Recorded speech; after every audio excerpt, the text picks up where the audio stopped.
This takes yoga poses to a whole other level. What's up? Just relax. My legs, that's what. I'm doing a handstand.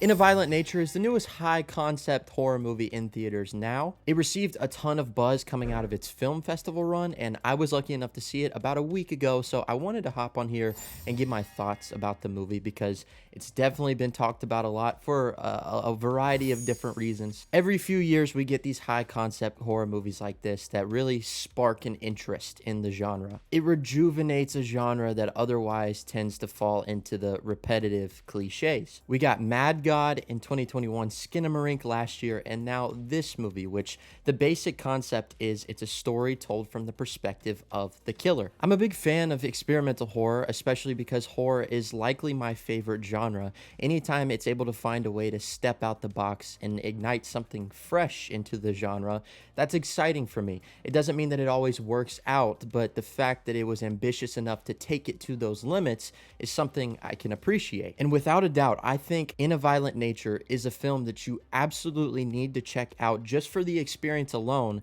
if this is your type of film. If you're a big fan of the slasher genre, and especially deep cuts in the genre, this takes inspiration from Friday the 13th, even Sleepaway Camp, and then it throws in a level of gore that you would find in something like Saw, and even beyond that. When I tell you that these are the gnarliest kills that I have ever seen put on screen, that is not an exaggeration whatsoever. It takes it beyond the limits of anything that something like the Friday the 13th franchise would have been able to do because of the MPA restrictions, and is fully unleashed. It has no boundaries for the level of gore and carnage and blood. There are multiple kills throughout this movie that had my jaw wide open, but I think the one that is the most talked about, the most revered from this movie, is going to be the yoga kill. It was by far the most disgusting kill, most inventive and creative kill that I have ever seen in a slasher movie like this. In the rankings of all-time kills in a slasher movie, this is gonna be somewhere towards the top, and I think that's something that can be said for most people who view the movie. And the way that the film was shot from his perspective, it gives you the angle of sort of what you would see if you were playing the Friday the 13th video game or Dead by Daylight. In those games, you have the option to either play the campers or the killer. And let's be honest, more times than not when we're playing those video games, we choose to be the killer because what's more exciting, doing the killing or just running around and trying to escape the killer that's on the loose? But how does that work in the capacity of an indie budget horror movie? Well, not as well as I would have hoped for it to. As ambitious as this movie was, and while I can appreciate that it was trying to do something different, as a whole, it came off a bit tedious and underwhelming. While the kills are cool and the point of view is interesting to watch and follow along with, there is so much more time spent just with this killer walking around the woods than it is him actually doing any killing. And because of that, there feels like there's so many moments of dead space and just lackluster pacing and energy and overall drive to keep you consistently engaged in the story. And another problem is the story is very paper thin. If you're going into this movie for something that's narrative driven and very deep on a story level, then you're going to be extremely disappointed because that's not the goal of this movie. That's not what it set out to do.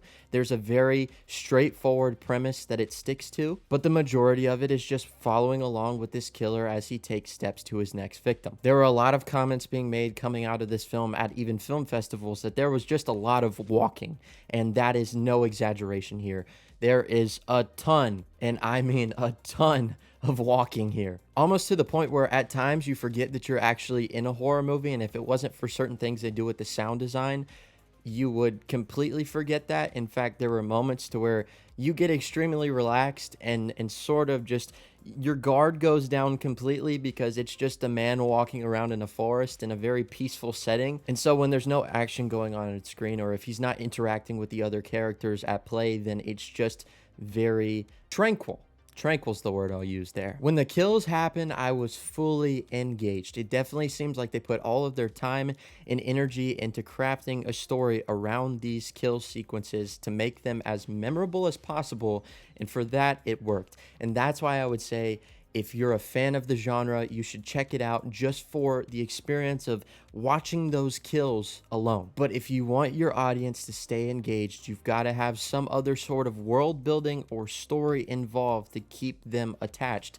Otherwise, it's easy for any viewer to just drift off, as I found myself doing quite a few times. And as interesting as it is to follow along from a killer's perspective instead of the victim, I think it takes a bit of the tension away when you're following a killer that is somewhat supernatural and doesn't have much of a mind of its own or thought processes or inner emotions or anything to drive them to do the things that they are doing. The reason slasher movies work as well as they do is not only because of the kills, but because you're often following along with characters and watching them as they're suffering. And as soon as you remove those characters completely, then it just strips away any of the tension that would have otherwise been there. And it also seemed like the filmmakers early on realized that they could only take this concept so far because it often abandons its own methods. We switch from the killer's perspective all of a sudden to there will be random times to where it completely switches to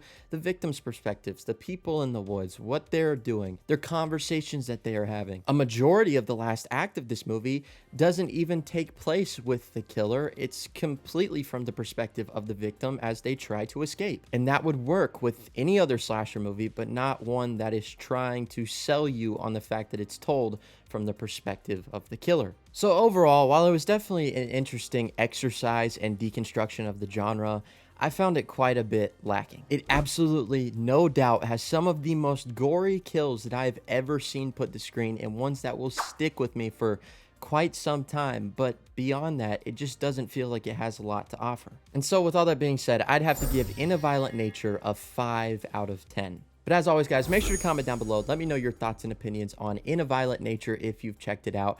Also, if you would, make sure to leave a like on the video and subscribe if you haven't already. And until next time, I'll see y'all later. Peace out.